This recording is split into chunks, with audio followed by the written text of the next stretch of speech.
Passons à notre rubrique droit du travail avec l'avocate Sarah Schifferling. Alors bonjour Sarah. Bonjour. Alors aujourd'hui on va parler de la grossesse de la salariée. Déjà, à quelles obligations sont soumises les salariés qui découvrent qu'elles sont enceintes? Alors elles ne sont soumises à aucune obligation. Il leur est toutefois conseillé de déclarer leur état de grossesse au plus vite, dans la mesure où la protection contre le licenciement commence à partir du moment où l'employeur est au courant de leur état de grossesse. Alors comment doit se faire la déclaration?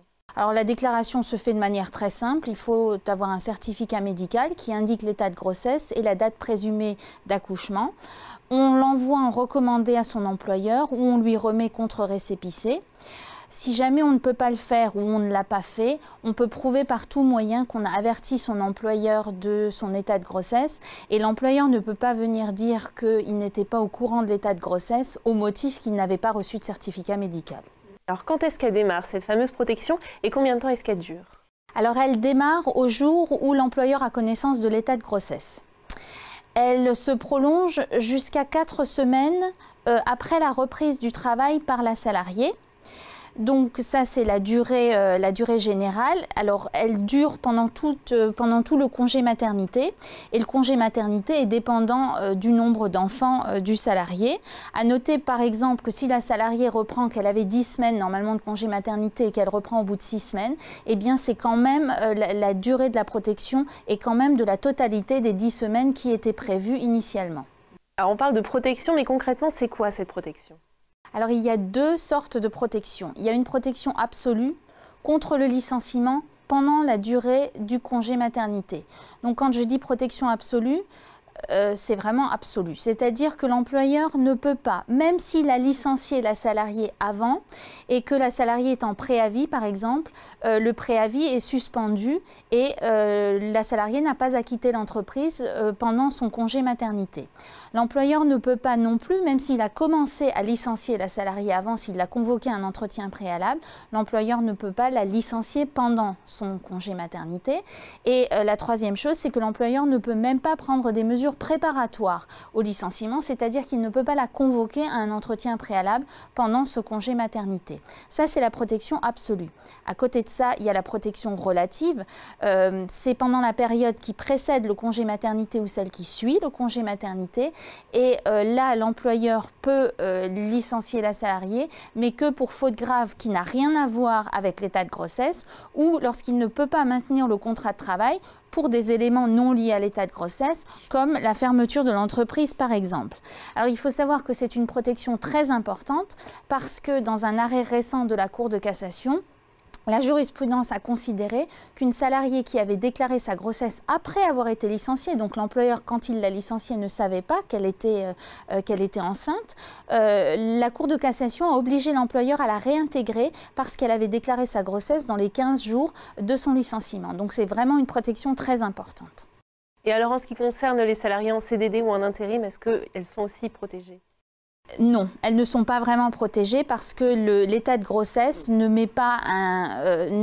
modifie pas le terme du contrat et ne fait pas se poursuivre l'échéance de la durée du congé. Alors qu'est-ce que risque un employeur s'il ne respecte pas tous ces principes? L'employeur risque des sanctions pénales, mais également des sanctions civiles. Alors la sanction civile, c'est la nullité du licenciement. La nullité du licenciement signifie que le salarié, la salariée en l'occurrence, peut réclamer sa réintégration dans l'entreprise et l'employeur doit lui verser tous les salaires de la date de la rupture du contrat jusqu'à la date de réintégration. Et si la salariée ne veut pas réintégrer l'entreprise, le licenciement nul produit les effets d'un licenciement sans cause réelle et sérieuse. Donc, elle peut bénéficier des indemnités de rupture, c'est-à-dire le préavis et l'indemnité de licenciement.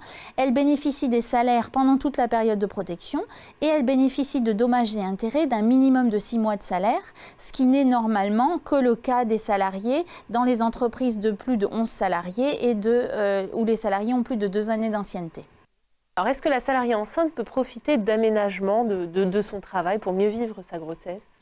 Oui, alors c'est soit à son initiative, soit à l'initiative de l'employeur. Donc on peut lui proposer temporairement un autre poste.